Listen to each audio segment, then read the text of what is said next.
concentration techniques.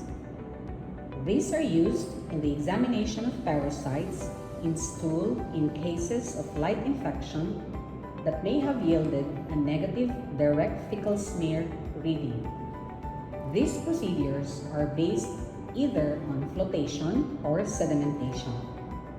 For the flotation methods, we have two procedures to consider: the brine flotation method by Willis and the zinc sulfate flotation method.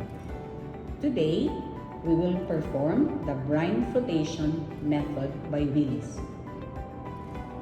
The flotation procedure facilitates the separation of parasites from background debris through the use of saturated table salt solution. The materials and reagents are the following: stool sample, microscope, clean glass slide, applicator stick, cover slips,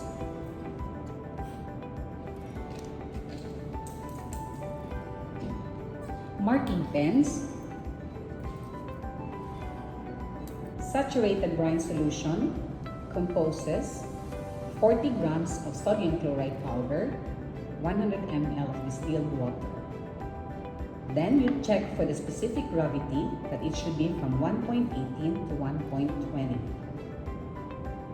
The procedure are the following: place half a gram of stool in a vial or test tube with a small amount of brine solution.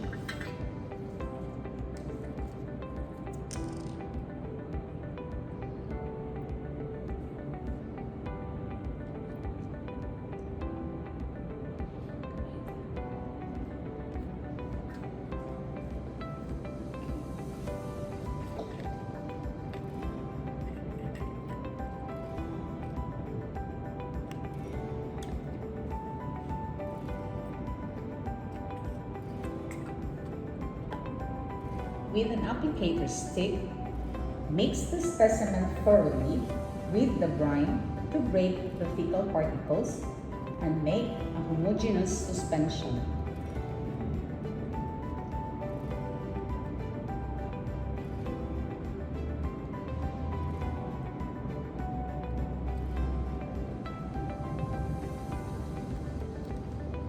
Slowly add more brine solution up to the brim of the vial.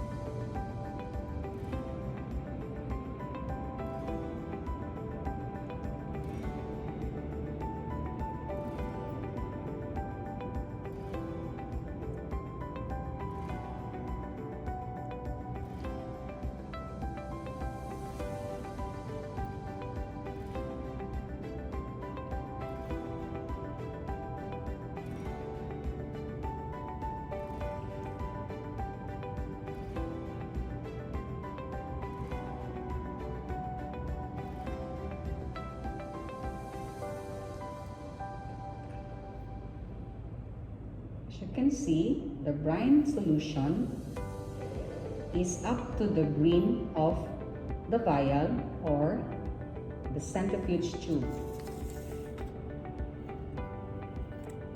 Carefully lower a cover slip on top of the vial or the centrifuge tube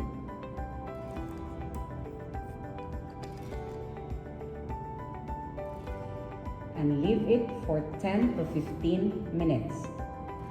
The undersurface of the cover slip should come in contact with the brine solution and that no bubbles are trapped. During this time interval, helminth eggs will be rising to the top of the solution and stick to the surface of the cover slip. Lift the cover slip squarely and place on a glass slide and examine the entire cover slip under the microscope.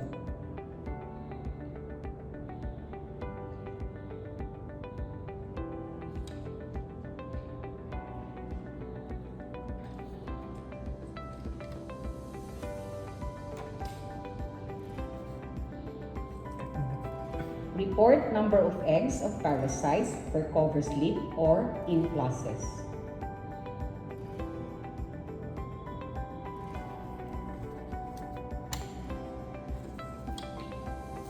For the next procedure, we will go now to the sedimentation methods. In sedimentation methods, the parasite has a higher specific gravity than the reagent. Therefore, the parasite will fall to the bottom of the preparation. We have three procedures here. Acid ether concentration technique. We have formalin ether concentration technique, or known as the Ritchie's method, or the 406 mgl medical general laboratory method. And the last procedure is the merthiolate iodine formaldehyde concentration technique. Out of the three, we will be performing only the formalin ether concentration technique, or the FECT.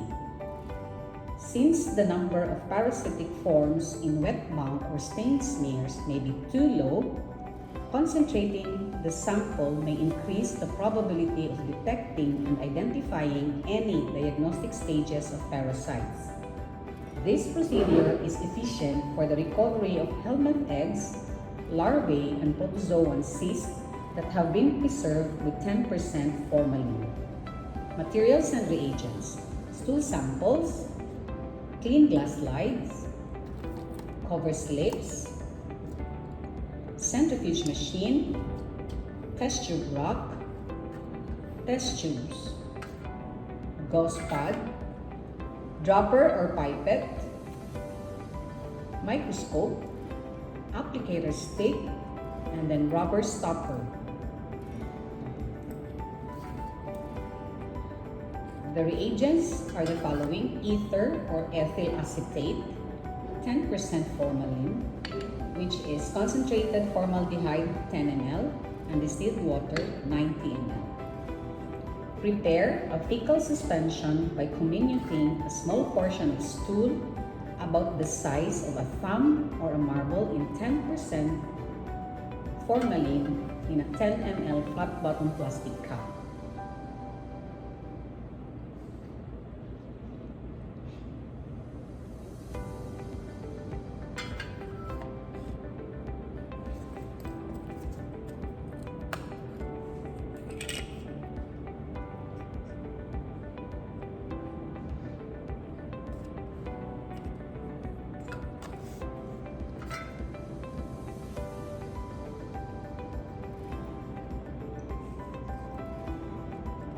Stand for 30 minutes for fixation.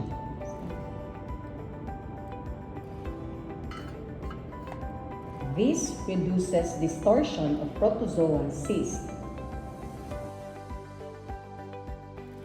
Strain the fecal suspension through 2 layers of gauze and collect in a 10 ml or 15 ml centrifuge tube.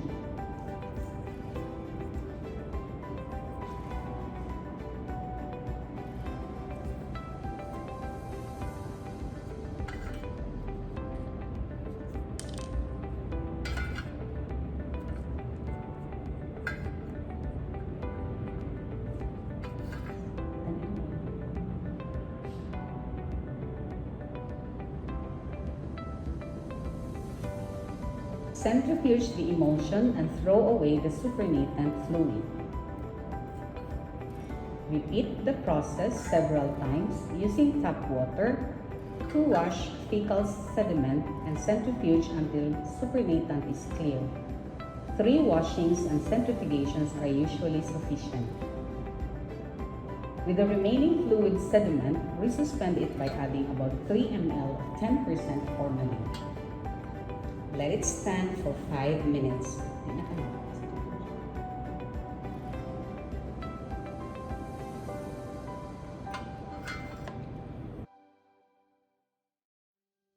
Add about 3 ml of ether.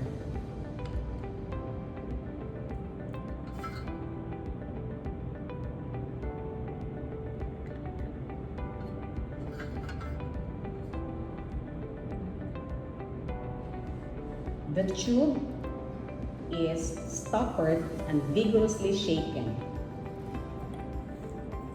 The specimen is then centrifuged at relatively low speed for about 2 minutes.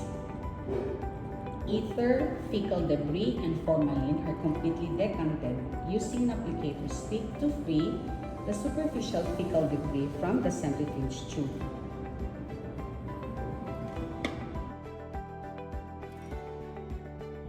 The specimen is then centrifuged at relatively low speed for about 2 minutes. Ether, fecal debris, and formalin are completely decanted using an applicator stick to free the superficial fecal debris from the centrifuge tube. The sediment remaining in the tube is mixed thoroughly with the fluid that drains back from the tube wall. Using a pipette or dropper, transfer the sediment to a glass slide and place cover slip.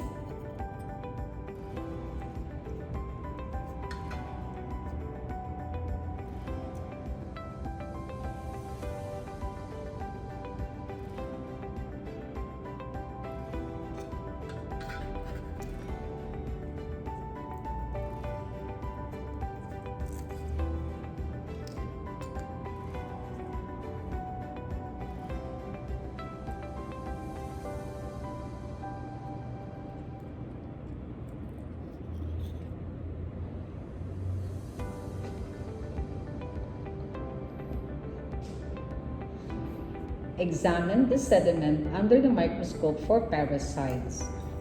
A small drop of 2% iodine solution may be used to stain protozoan cysts.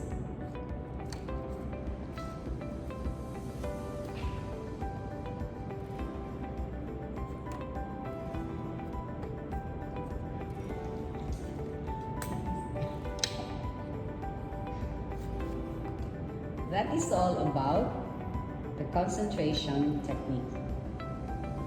Thank you.